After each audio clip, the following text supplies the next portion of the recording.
Assalamualaikum warahmatullahi wabarakatuh. Apa kabar masyarakat Jawa Timur? Kita berjumpa kembali lewat PAD Cash, Pendapatan Asli Daerah Cash, podcast dari Bapenda Jatim yang cukup berbeda. Yang pastinya di kesempatan ini kami senang sekali kembali hadir untuk memberikan informasi, knowledge, sosialisasi akan apa yang mungkin Anda masyarakat Jawa Timur merasa baru atau belum paham. Nah, bahkan juga mungkin dari sini Anda bisa menjadi lebih paham ataupun Anda yang sudah tahu menjadi banyak yang bisa kita diskusikan. Nah, di kesempatan kali ini seperti biasa kami sudah kehadiran Bapak Ibu dari anggota Komisi C DPRD Pemerintah Provinsi Jawa Timur. Saya boleh mohon tepuk tangan dulu, aplaus. Saya mau ngomong aplaus dan tepuk tangan jadi satu, jadi tepuk tangan. Tapi yang pasti menariknya kami di sini sudah kehadiran banyak sekali Bapak Ibu yang sudah hadir, sebetulnya wajah-wajah yang sudah terbiasa warawiri di PAD Cash Bapenda Jatim.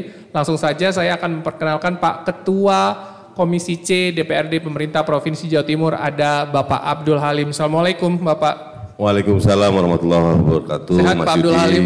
Selamat semangat pagi. Semangat untuk pagi. Masyarakat Jawa Timur. Selalu pagi Mas. Selalu pagi. Selalu pagi. Ya. Kapanpun disaksikan, kapanpun dinikmati, kapanpun bisa dikonsumsi oleh masyarakat Jawa Timur informasi-informasi kita, tapi memang harus semangat pagi. Terima kasih Pak Ketua semangatnya. Dan kami akan bergeser juga memperkenalkan Ibu Agustin Poliana. Assalamualaikum Bu Agustin. Waalaikumsalam. Apa kabar Bu Agustin? Alhamdulillah selalu baik. Selalu baik. Bu Agustin juga yang salah satu yang paling setia sama kita. Selalu always katanya. Selalu always, ya benar. Jangan dilanjutkan Bu, karena kalau dilanjutkan jadi retribusi. Ya, oke. Kalau gitu kita langsung ke Bu Lili Hendarwati. Assalamualaikum Bu Lili, boleh pinjam dulu Bu mikrofonnya? Oke, mikrofonnya imut banget sih ini. Assalamualaikum Bu. Waalaikumsalam Mas Yudi. Kabar gimana? Alhamdulillah selalu baik. Sehat ya, dan sehat, baik. Semangat. Sehat dan semangat. Baik, saya dari Bu Lili akan bergeser ke sebelahnya, Bapak Muhammad Hulem Junaidi. Assalamualaikum Pak Hulem. Apa kabar Pak Hulem? Siap, tetap semangat. Kok semangatnya agak-agak meredup enggak ya Pak ya? Belum apa nih? Konsumsi belum apa nih? Konsumsi vitamin mungkin? Kopinya aja juga. Oh kopi, oke. Oke, saya bergeser ke seberang Pak Hulem, ada Pak Fauzan Fuadi. Assalamualaikum. Waalaikumsalam Mas Yudi. Apa kabar Pak Fauzan? Alhamdulillah baik. Baik, terima kasih Pak Fauzan. Saya bergeser ke sebelah Pak Fauzan. Ini Bapak kita yang juga paling senior di antara yang senior, tapi sesenior apapun usia beliau itu tetap semangatnya seperti Pak Ketua, semangat pagi. Semangat belia. Semangat belia. Bapak Dr. Haji Aki Zaman. Assalamualaikum Pak Aki. Assalamualaikum warahmatullahi wabarakatuh. Selamat warga Jatim semua. Siap. Sehat Pak Aki ya? Sehat. Siap.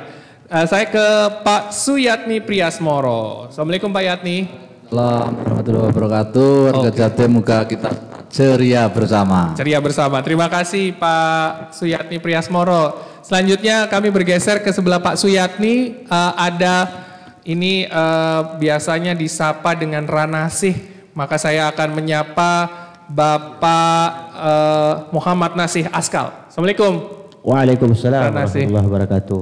Luar biasa. Kol-kolahnya itu kalau Ranasih itu waalaikumsalam itu terjaga, oke. Iya. Jadi jangan semangatnya kayak mantan baru.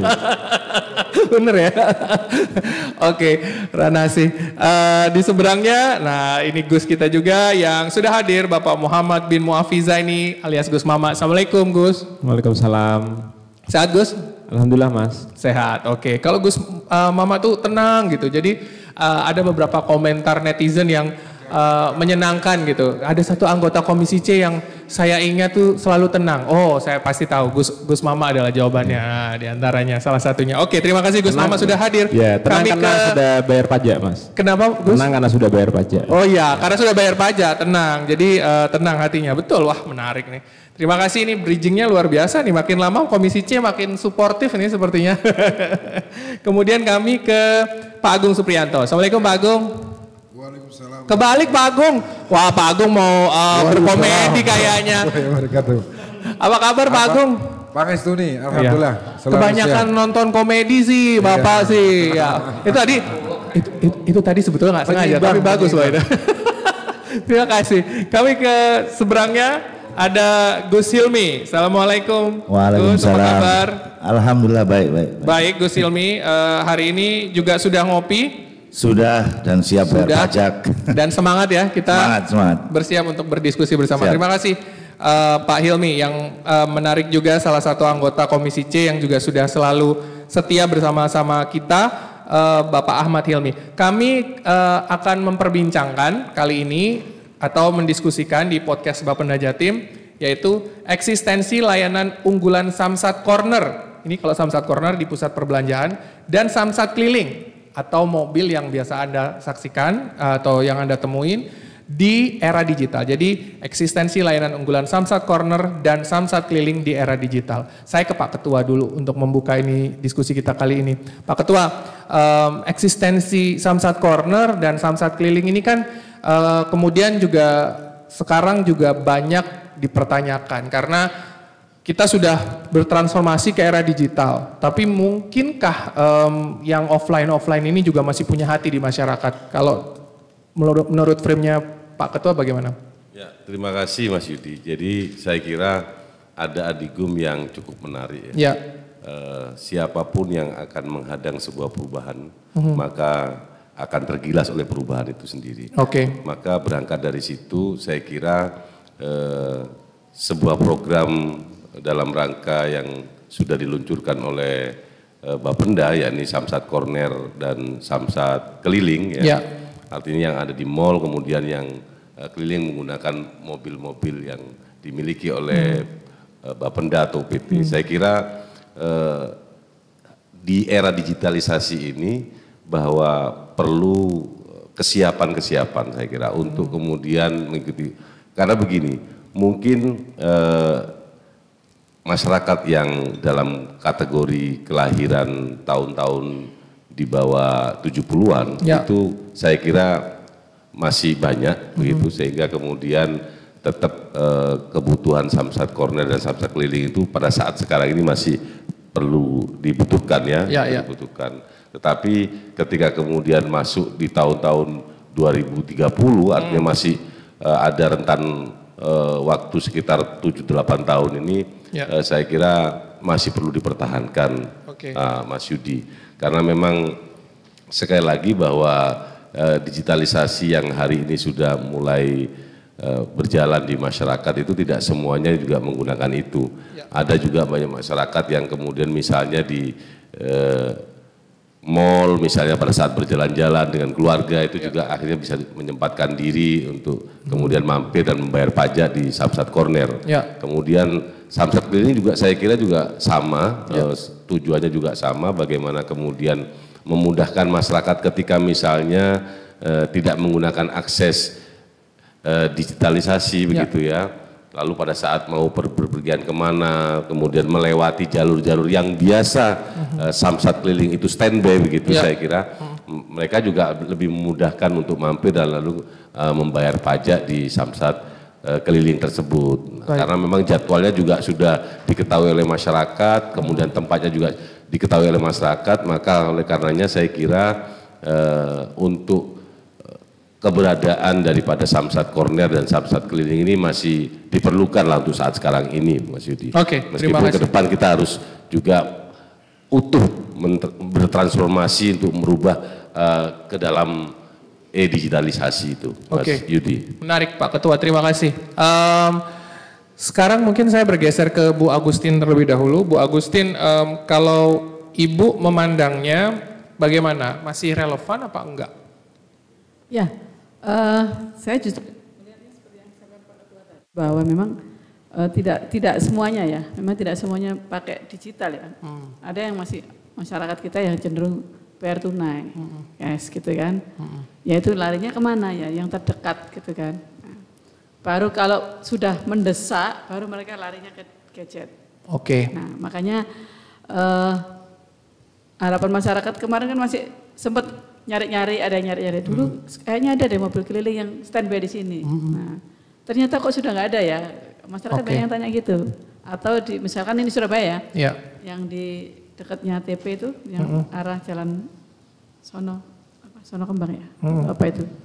Itu juga gitu. Dulu pernah ada ya samsat di sini, kayaknya kok sekarang nggak ada gitu kan.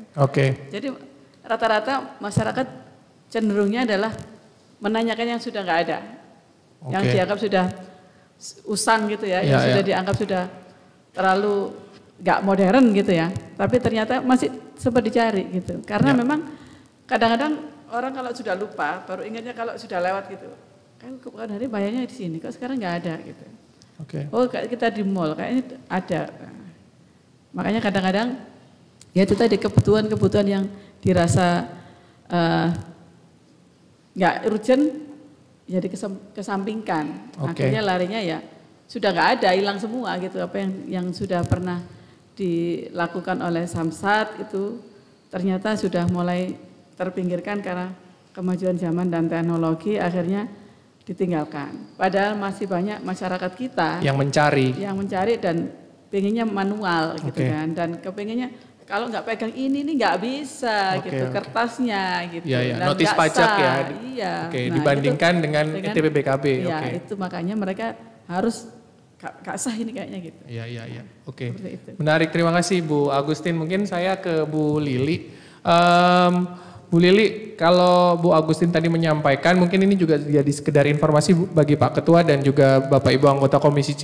Kenapa kadang-kadang kita mengalihkan? Karena kita juga menghitung Pak potensinya. Kalau misalnya memang wajib pajaknya yang di sana SK-nya atau transaksinya kemudian juga tidak signifikan, maka kami agak mengalihkan, ini sesuai dengan pengalaman kami di UPT Pak. Jadi kami mengalihkan ke daerah-daerah yang kemudian tadi yang disinggung oleh Pak Ketua dan juga Bu Agustin untuk bisa terakomodir oleh wajib pajak yang memang butuh offline masih gitu. Jadi kalau misalnya radiusnya udah mulai, kalau dulu kan emang di sini nyari gitu, tapi kan seiring dengan disrupsinya dengan digital, kemudian biasanya kami menghitung Bu potensi SK-nya. Nah nanti bisa, kebetulan di sini ada buka OPT, nanti pas off air mungkin kita bisa tanya-tanya Pak, apakah memang mekanisme itu juga dijalankan. Kalau Bu Lili bagaimana Bu?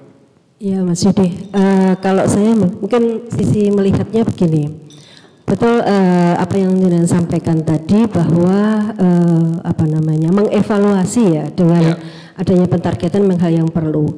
Kalau saya melihat memang karena saya masih beberapa kali misalnya ke mall dan melihat kondisi Samsat Corner, kemudian juga lewat di Bungkul misalnya masih melihat, tapi sudah berbeda dengan yang lalu. Kalau yang lalu mungkin saya masih melihat ada jajaran yang banyak, antrian yang lumayan banyak begitu, termasuk yang di Samsat Corner di Bungkul itu masih banyak sekali ya. Tapi misalnya kemarin saja saya lihat di Bungkul itu sepi gitu ya, sepi sekali, tidak ada ini. Artinya mungkin saya melihat begini, masyarakat Surabaya utamanya sudah sangat menikmati pelayanan yang diberikan oleh Bapenda lewat online digital, baik itu m-bankingnya maupun lewat Tokopedia, lewat Indomaret itu sepertinya jauh lebih banyak. Karena yang saya kalau ke Indomaret itu rata-rata orang di kasir itu bilangnya lagi bayar ini gitu ya. Artinya itu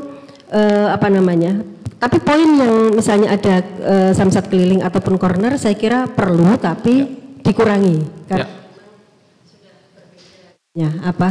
kebutuhannya tidak sepadat tetapi misalnya mereka-mereka yang mungkin secara kategori perumahan yang kampung-kampung yang mungkin memang membutuhkan, mungkin perlu untuk didekati dengan itu dibandingkan yang di mall dan di tempat-tempat yang sudah mereka memungkinkan untuk menggunakan digital. Saya kira begitu Mas Yudi. Terima kasih Bu Lili Endarwati, dan kami juga menyapa sekaligus yang baru saja bergabung Bapak Wakil Ketua Komisi C DPRD Pemerintah Provinsi Jawa Timur, bahkan even beliau belum duduk tapi kami menyapa, ngapunten, Bapak Yohanes Ristu Nugroho. Apa kabar Pak Ristu? Mohon izin. Baik, alhamdulillah sehat ya. Sehat, baik. Pak Ristu terima kasih sudah bergabung. Mohon izin nanti kami ke Pak Ristu.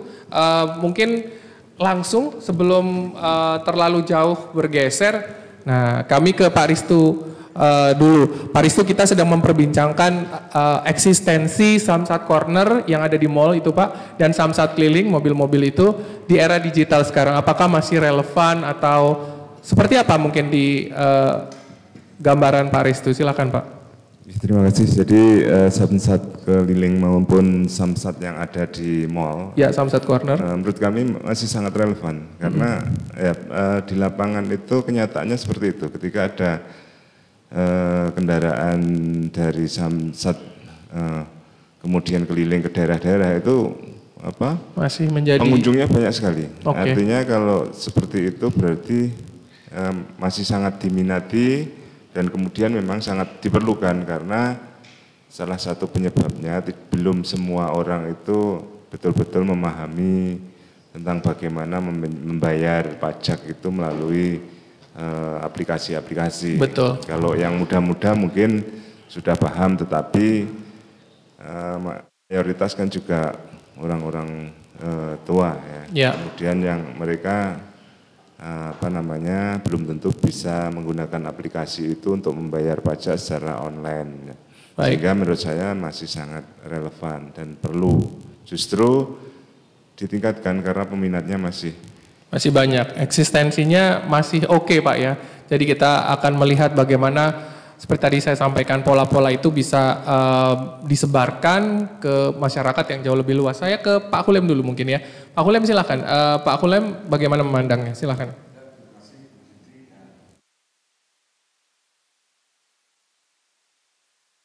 Keliling maupun samsat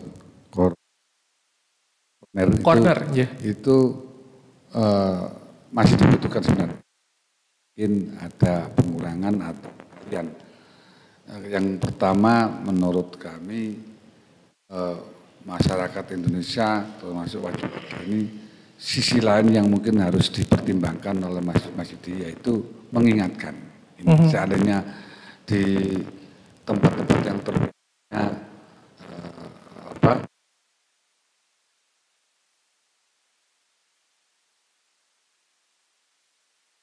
itu kalau tidak ada mungkin kita tidak khawatirkan banyak wajib pajak yang akhirnya lupa dengan kebutuhan dan kewajibannya. Termasuk yang sudah dilakukan seperti di mall, seandainya dihilangkan, ya ini juga sisi mengingatkannya ini yang mungkin juga perlu dibutuhkan agar pada saat belanja mereka juga tahu kebutuhan, artinya sadar dengan kewajibannya membayar pajak. Bahkan sempat disinggung tadi di tempat-tempat keramaian seperti di kafe atau ada upaya untuk samsat di kampus itu yang mana sekarang pemakai motor itu ya sudah luar biasa pertumbuhannya, maka seandainya keliling maupun samsat corner ini mungkin ditambahnya itu di tempat-tempat yang mungkin sebagaimana itu sasarannya harus sudah beda yang sebagaimana yang dulu. Yang kedua juga yang seandainya yang sudah ada ini ya tidak dihilangkan tapi dikurangi. Itu aja. Jadi menurut kami masih layak, tapi sasarannya termasuk tadi jangkauannya yang mungkin daerah-daerah pelosok yang mungkin tidak terjangkau secara online bisa ditambah malah itu. Ditambah karena kita tahu pajak-pajak di desa-desa atau di daerah-daerah terpencil itu sudah luar biasa pertumbuhannya. Rumah satu saja ada sepeda motor 3 sampai 4, bahkan lebih daripada jumlah anaknya sepedanya ini. Entah itu karena ini. Terima kasih Pak Hulem. Mohon izin Pak Ristu untuk kami berbagi dengan Pak Fauzan. Pak Fauzan, mungkin kalau Pak Fauzan memiliki gambaran tersendiri, silakan. Saya kira untuk membaca ini efektif apa tidak, samsat corner dan samsat keliling itu yang paling tahu kan semestinya justru teman-teman Bapenda sendiri. Ya. Jadi dilihat dari dashboard di kantor itu, ini yang bayar offline, yang bayar online, ini kecenderungannya trennya lebih banyak yang mana.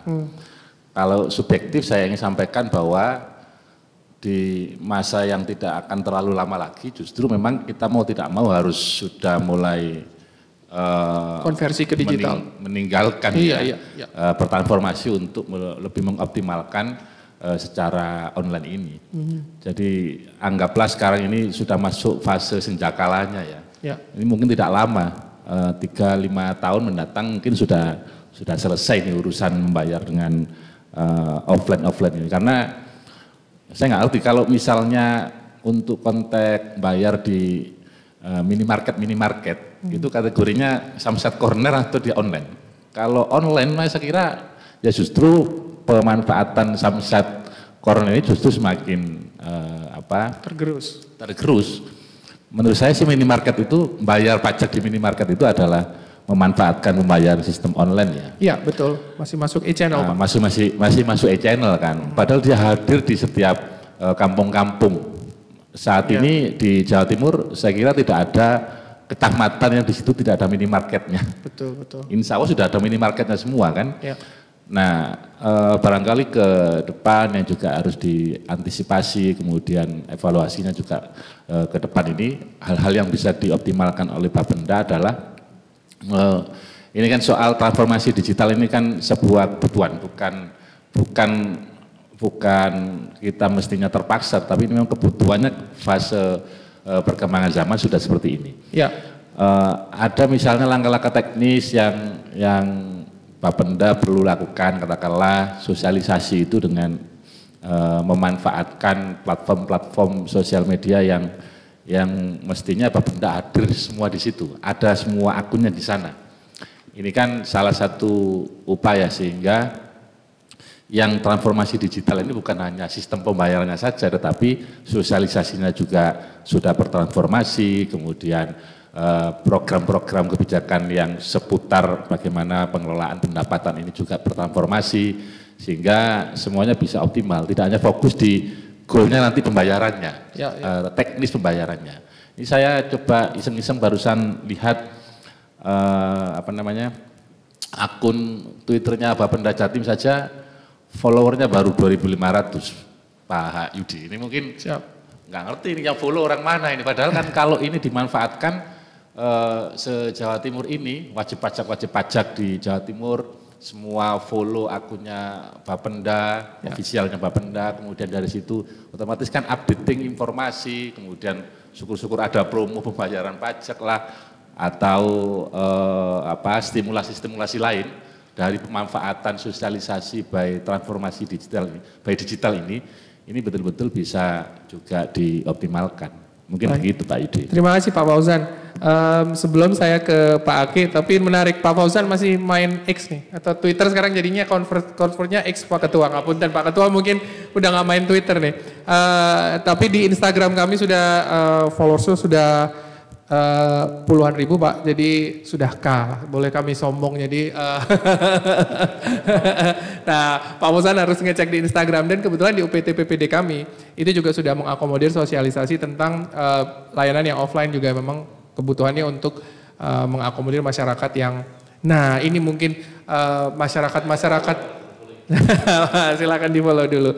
Tapi saya ke Pak Aki Zaman ini menarik karena Pak Aki yang juga cukup senior, mungkinkah Pak Aki juga orang yang pastinya juga masih merasa eksistensi Samsat Corner, Samsat keliling atau pelayanan pembayaran offline ini juga masih penting, karena sekali lagi Pak ini mengakomodir masyarakat-masyarakat yang memang mungkin tidak terjangkau atau agak sulit menjangkau layanan-layanan yang berbasis digital terkait misalnya terkendala sinyal dan lain sebagainya.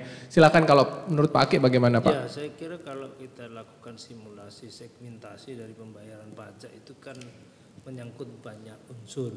Paling kemudian kita tentu menjaring agar semua wajib pajak itu bisa masuk. Ya. Salah satunya mengikuti perkembangan informasi teknologi yang dahsyat belakangan ini. Bahkan menurut saya juga pembayaran yang tadi disebut sebelumnya dengan model lama masih jalan juga, walaupun lama-lama jumlahnya makin mengecil. Tapi tentu yang di corner ini kan membuka peluang, orang bisa saja sekarang kan hampir semua manajemen keuangan orang dikendalikan hanya oleh satu benda, HP itu. Jadi dia tidak bermaksud bayar pajak, misalnya ke mall lalu lihat corner itu, pembayaran corner di situ, terus dia bayar di situ kan bisa saja. Itu namanya yang saya sebut sebagai peluang dan menjaring. Kemudian tentu kita menjemput dimanapun wajib pajak berada, itu kita jemput dengan berbagai cara. Salah satunya dengan online itu. Online itu menjemput setiap kesempatan dan peluang sekecil apapun, dimanapun, pada titik apapun itu disentuh. Nah, ini terus menerus mengikuti perkembangan zaman. Jadi yang lama-lama sudah pasti ditinggal. Kelompok umur yang sudah menua itu kan lama-lama juga hilang. Hilang kan, lama-lama digantilah oleh umur yang muda pun kalau tidak mengikuti perkembangan, nanti dia akan tergantikan lagi oleh generasi milenial, generasi Z. Setelah Z apalagi kan itu A sampai Z terakhir kan, balik lagi generasi A. Siap. Jadi lihai-lihainya kita mencermati peluang apapun, tentu itu diikuti juga oleh SDM di Bapenda. SDM-nya juga harus mengikuti irama itu. Betul. Kalau SDM-nya kalah cepat dengan situasinya, tentu kita harus kontrak orang yang bisa mengikuti pola itu. Misalnya karena kita ada hambatan birokrasi untuk pengadaan pegawai lamban, mengikuti pola itu ya tentu kita harus mencari terobosan baru dengan tenaga kontrak atau tenaga apa untuk mengikuti itu. Lama-lama kan kita bisa ramping tenaga lama-lama arahnya ke situ. Jadi bekerja itu adalah semua mekanik. Jadi apakah itu mekanik online atau mekanik yang menyertai itu yang jadi kesadaran ramping tenaga, ramping sumber daya manusianya kan kaya fungsi itu dihidupkan terus, saya kira. Betul. Baik. Kira itu. Terima kasih Pak Aki, menarik ini obrolan kita menjadi sedikit kaya karena ketika Pak Aki tadi menyampaikan insight bahwa harus diikuti juga terkait bagaimana mumpuninya sumber daya manusia di Bapenda Jatim. Pak Suyatmi mungkin ada frame juga Pak, insight bagi kita, silakan Bapak. Baik. Ya.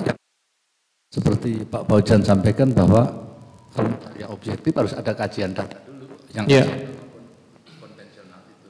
Tetapi dari pengamatan sekilas terutama saya ini dari dapil pinggiran, Pacitan itu yang konvensional itu baik keliling, kalau di mall memang kurang mall.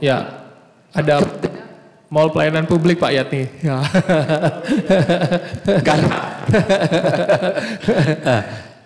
Sesungguhnya sepertinya dibutuhkan. Misalnya di Madiun, ada. Hanya yang jadi masalah perlu dievaluasi adalah jamnya. Kalau ini penyesuaiannya menyesuaikan dengan jam kantor dinas. Misalnya mau dibuka jam 8 pagi. Kurang. Tapi pada saat ramai malam atau sore, pagi belanja sambil agak santai leye-leye kan di malam misalnya. Jam 8 itu nggak ada nggak buka. Masukan sekaligus evaluasi mestinya disesuaikan itu. Nah kalau pagi pasar induk atau kecamatan mobil samsat keliling itu penting menurut sana. Habis jual ayam orang desa, habis jual ini bisa bayar pajak itu. Cekat aja sudah di sana. Justru itu yang tidak ada. Nah, saya mengusulkan kalau di daerah-daerah yang nggak ada mall, samsat keliling perlu dihadirkan, atau kalau yang di pasar induk di kabupaten itu membuka juga kantor seperti halnya di mall untuk mencegat itu. Kan banyak juga kendaraan yang pemiliknya masih kolonial, maksudnya masih umumnya datang masih ke pasar dan sebagainya, dan transaksinya transaksi ya konvensional begitu. Nah ini yang perlu kita evaluasi bersama. Yang kedua catatannya adalah sebagian orang masih datang ke kantor samsat, kantor begitu, karena model bukti bayarnya ini biasa itu masih menjadi semacam pikiran orang, ya kalau enggak itu bukan bukti bayar gitu. Nah, tantangannya mungkin ke depan kalau supaya ini lebih luas jangkauan yang mudah bagi masyarakat, bukti bayarnya mungkin kita bersamakan dari rumah bisa ngeprint kertas biasa saja, dan jangan ada perbedaan lagi. Ini yang biasa kan itu ya, yang harus dilipat-lipat bungkus plastik itu baru serasa kalau itu STNK atau bukti bayar BKB. kalau nggak ada perubahan itu juga akan mengganggu tantangan digitalisasi sendiri bagi Pemprov. Harus bergeser. Nah, perlu modelnya bentuknya agak beda, yang style lagi kah daripada terus umur hidup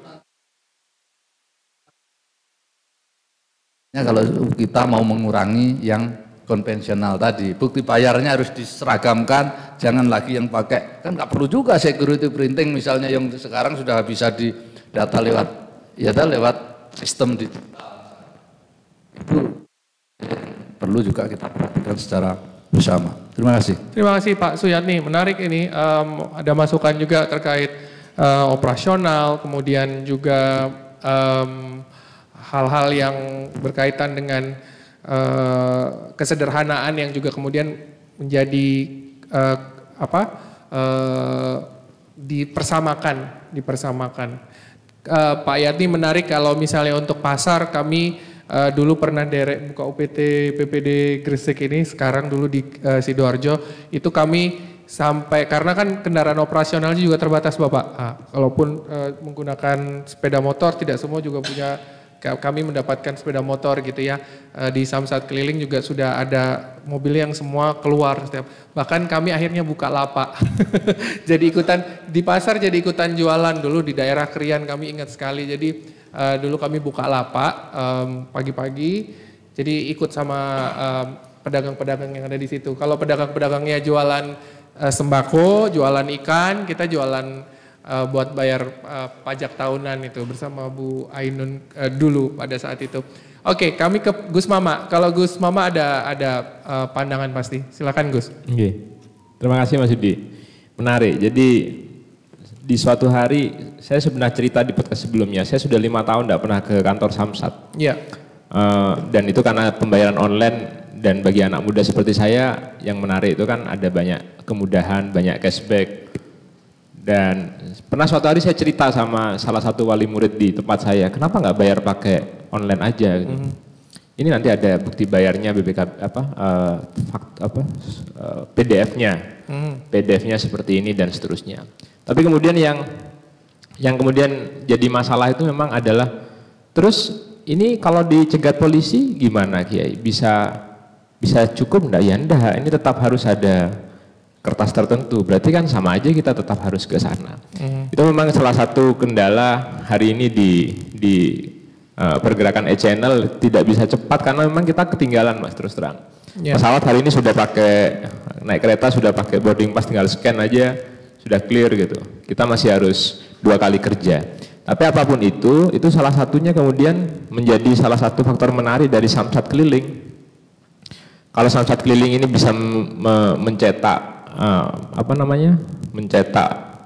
STNK itu, bagaimanapun e-channel ini adalah sebuah kemudahan yang luar biasa. Kalau bagi saya yang agak nakal, karena mobil saya orang kabupaten tapi mobil saya nomor Surabaya, karena cukup tahu NIK saja kan tidak perlu pinjam KTP gitu kan. Jadi itu celah hukum yang sering dieksploitasi oleh orang. Tapi kemudian menariknya, bayarnya e-channel, ngeprintnya di Samsat Keliling. Cuma berarti mau tidak mau kan kita kemudian ada yang harus kita perhatikan, berarti repositioning gitu. Samsat Keliling ini bukan lagi hanya tempat membayar, bahkan bisa jadi hanya akan menjadi tempat ngeprint gitu. Itu yang pertama. Ketika kita bicara repositioning, maka kita juga akan bicara tentang segmen. Saya sering mengingatkan, mari kita berpikir sebagai bisnismen gitu. Ketika kita bicara tentang Samsat Corner misalnya, apakah masih ada atau tidak? Tentunya kita butuh data. Apakah Samsat Corner ini masih eligible sebagai sebuah bisnis misalnya? Biaya pegawai, biaya gedung, biaya perawatan dengan penghasilan tahunan, itu tentunya kan mesti ada kajian yang kira-kira ini masih worth it nggak sih gitu. Balik lagi ke repositioning, apakah tidak perlu misalnya Samsat Corner itu repositioning karena segmen yang di mall ini hari ini kan sudah mayoritas sudah terhubung dengan QRIS misalnya dan seterusnya, yang mungkin mereka sudah tidak butuh lagi, tapi mungkin yang masih butuh itu justru pasar-pasar di kecamatan, yang butuh itu mungkin di pasar malam gitu.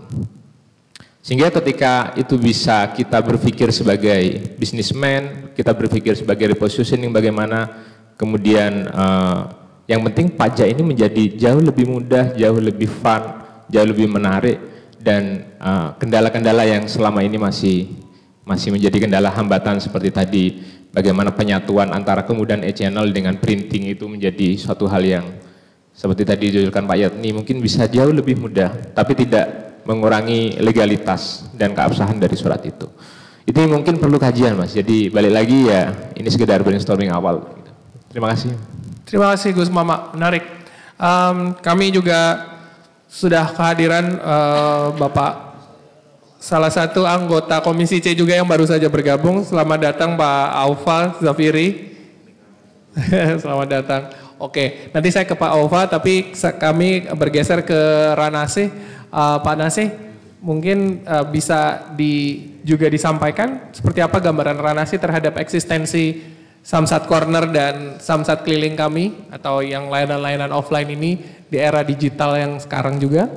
Ya, tentu kalau berbicara efektivitas dari pelaksanaan Samsat Keliling maupun yang offline ini, ya saya kira berpulang kepada masyarakat ya. Jadi dalam arti tentu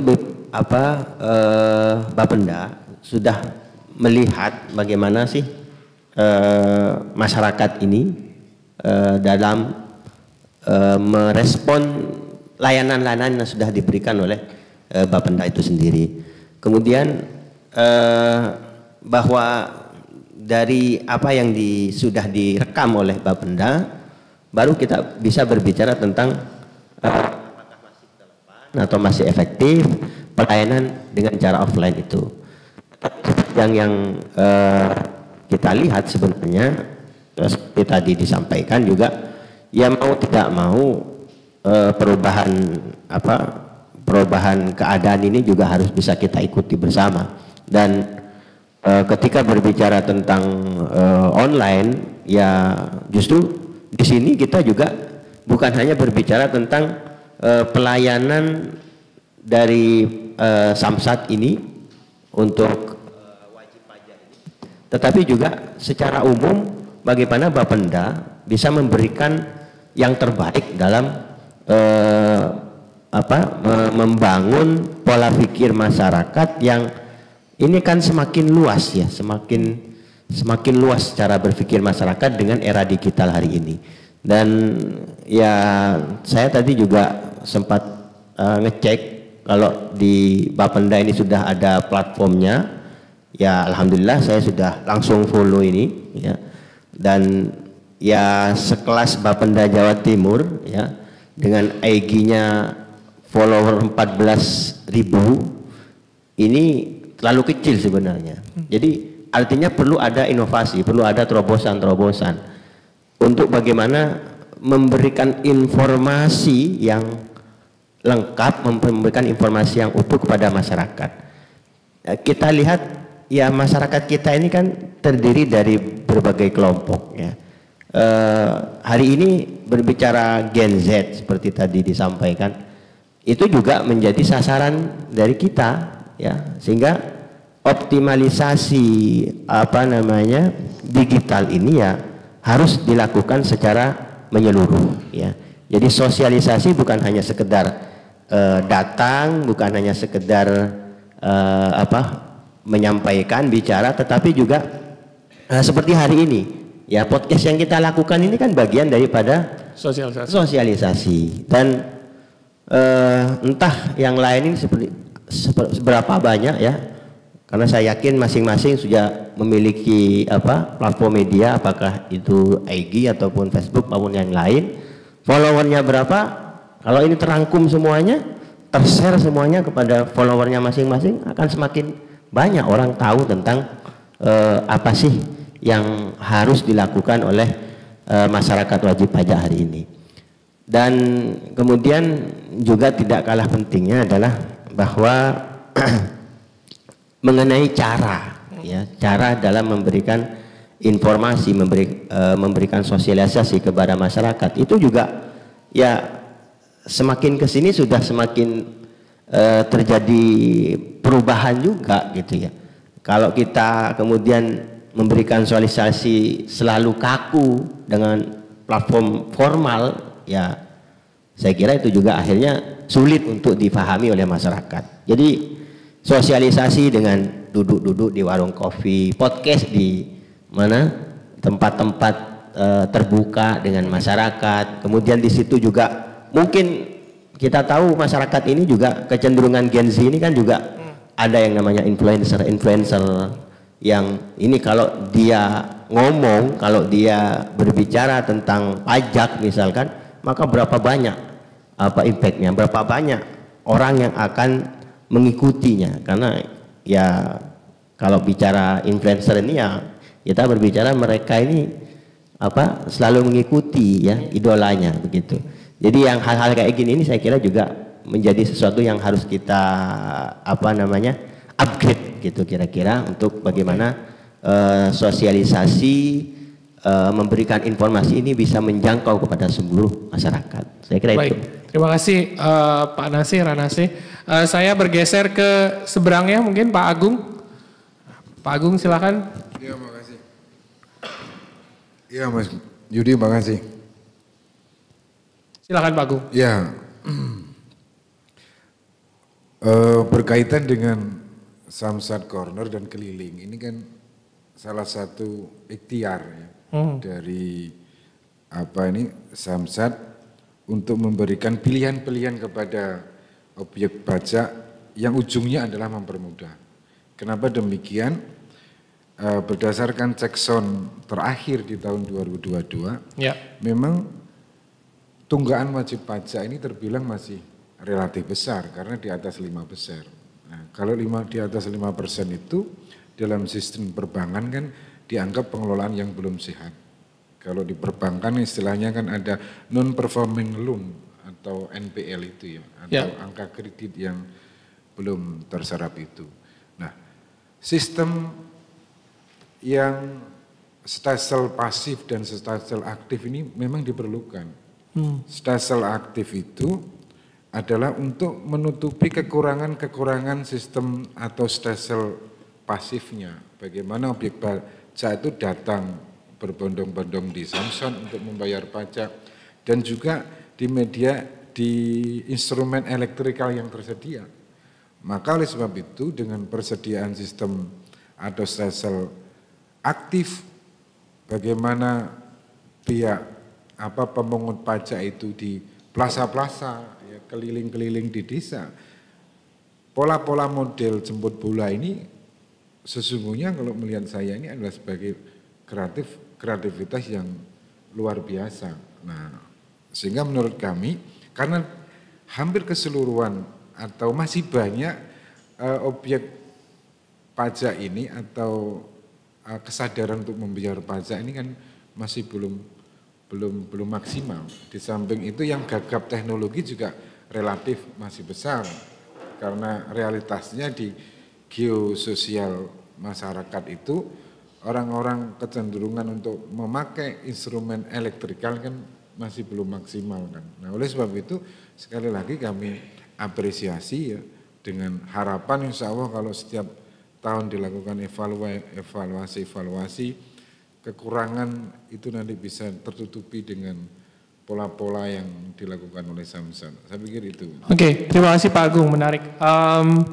Bahwa sebelum saya ke Pak Hilmi dan juga ke Pak Aufa bahwa memang betul yang disampaikan Pak Agung tadi juga kemudian kita juga harus memikirkan bagaimana masyarakat juga tidak selalu kemudian bisa menggunakan teknologi, tapi juga kita juga memfasilitasi dan pun seperti tadi disampaikan Pak Fauzan mungkin tidak lama lagi karena kita sedang ada di era transformasi. Saya ke Pak Hilmi, Gus Hilmi gimana? Mungkin Gus Hilmi ada yang juga mungkin ingin disampaikan, silakan Gus.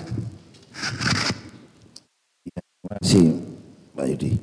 Menurut saya selama ini apa yang sudah dijalankan oleh Bapenda dan Samsat sudah sangat bagus sebenarnya. Tinggal nanti karena pengembangan e-money atau pembayaran elektrikal itu gimana caranya Samsat Corner ini bisa dikaji ulang. Jadi di kecamatan-kecamatan saja, karena saya tahu di mall juga pada sepi itu. Karena Gen Z itu tahunnya pengennya cepat, kemudian bayarnya tidak susah, tinggal di rumah saja, tinggal bayar. Tinggal tadi apa yang dikatakan Gus Mama, tinggal pengesahannya saja, gimana caranya tidak balik lagi ke Samsat, mungkin itu satu diantaranya. Kedua, kalau apa yang disampaikan oleh Bapak Yatmi tadi terkait jam waktu operasional. Kenapa tidak Bapenda mengajak pihak ketiga? Karena setahu saya di kecamatan-kecamatan itu Pak Yudi ada yang namanya bilik pembayaran, PDAM, kemudian apa namanya listrik prabayar. Kenapa tidak dibarengkan sama itu? Karena mereka pasti menjaganya 24 jam karena mereka mendapatkan salary ataupun bagi hasil dari pemerintah yang mengajak bekerja sama. Mungkin itu yang bisa saya apa namanya agar gimana caranya lebih cepat lagi bisa mendapatkan pajak dan masyarakat lebih mudah lagi untuk Baik, terima kasih Gus Hilmi masukannya.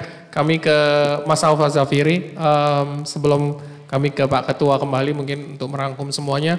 Mas Alfa, menarik yang juga disampaikan Gus Hilmi barusan bahwa memang kalau di Samsat Corner saja yang memang ada di mall, ini kita ngomong mall komersial. Kemudian ada juga mall pelayanan publik Pak Ketua. Ketika beberapa kabupaten kota tidak punya mall komersial pasti punya mall pelayanan publik. Biasanya kepala daerahnya punya mall pelayanan publik. Kalau yang di mall komersial aja biasanya kita tuh nyelip Pak, Bu. Jadi ya pastinya karena terkait kebutuhan anggaran juga dan juga biasanya mall komersial tuh kan mau menjual tenannya. Kalau yang di depan-depan tuh kan mahal banget ya Pak Mas Alfa. Jadi kayak akhirnya itu juga yang menjadi kendala kita untuk bisa terus ketika kita juga mau komersialisasi atau mau sosialisasi ke wajib pajak itu kadang-kadang tidak diakomodir sama seperti tenan-tenan yang mahal-mahal itu Pak Ketua. Jadi kita yang harus kreatif sih tantangan-tantangan itu. Kalau Mas Alfa melihat itu bagaimana Mas? Baik, terima kasih Mas Yudi. Jadi memang seperti apa itu slogannya Jawa Timur kan, Jerbasuki mau beo. Nah, kalau kita ingin mendapatkan hasil yang lebih pasti harus ada pengorbanan. Ya. Makanya selalu kami konsisten atau di Komisi C kita setiap rapat kita sampaikan nih ke Bapenda seluruh Jawa Timur.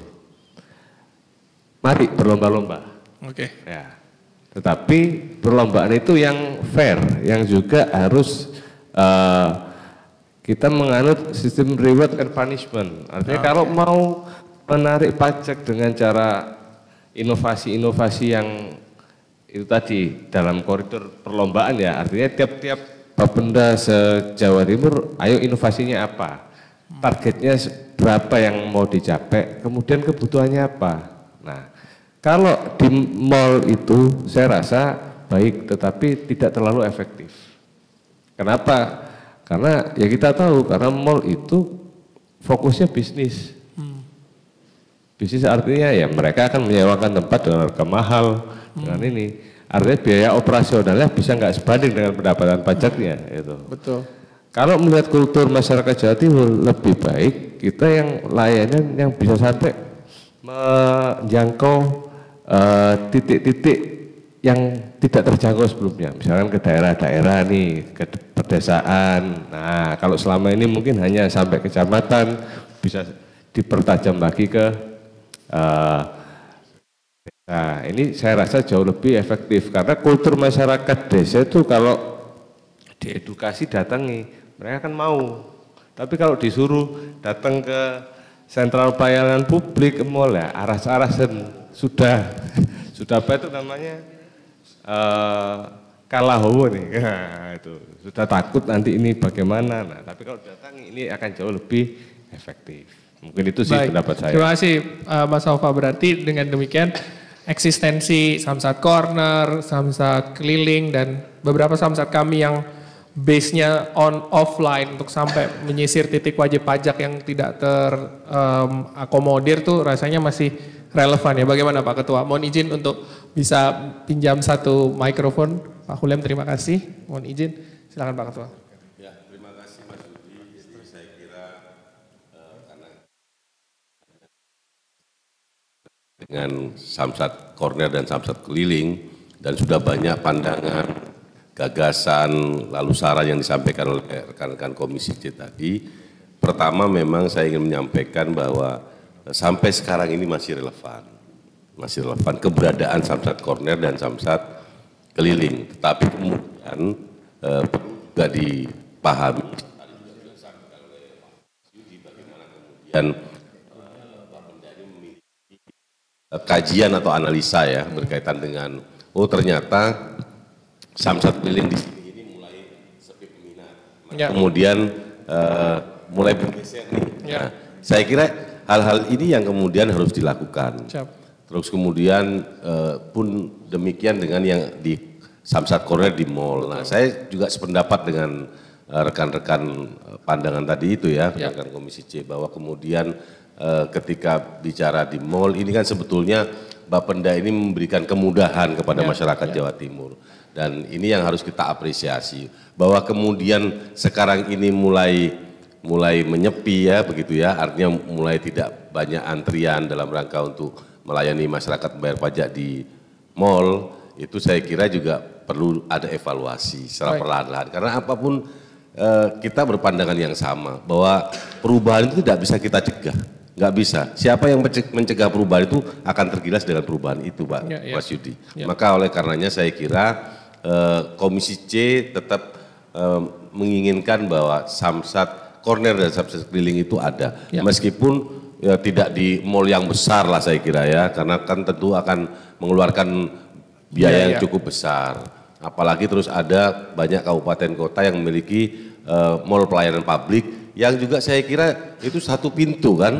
Jadi kalau kemudian Samsat Corner juga ada di sana, itu kan juga masih relevan menurut saya begitu, karena masyarakat misalnya diberikan kemudahan mau mengurus tentang apa, kemudian ada ini langsung sekalian begitu, dan tidak ada beban yang tinggi lah dari Bapenda untuk menyiapkan sarana Samsat Corner di mall pelayanan publik itu. Jadi itu barangkali Mas Yudi, terima kasih. Terima kasih Pak Ketua. Maka apa yang disampaikan Pak Ketua tadi dan juga Bapak Ibu Komisi C dan yang kita diskusikan ini menjadi perbincangan yang cukup menarik di episode kali ini di PAD-Kes Bapenda Jatim, dan kita akan ketemu lagi di episode selanjutnya. Jangan lupa untuk terus menyaksikan PAD-Kes Bapenda Jatim. Kami mengucapkan terima kasih Pak Ketua Komisi C, Pak Wakil Ketua, dan juga Bapak Ibu anggota Komisi C. Kami mohon aplaus dulu, boleh? Saking excitednya saya sampai banyak belibetnya, tapi semoga kita akan ketemu lagi di episode selanjutnya. Jangan lupa kalau Anda punya kritik dan saran silahkan drop komennya di YouTube channel Bapenda Jatim. Wassalamualaikum warahmatullahi wabarakatuh.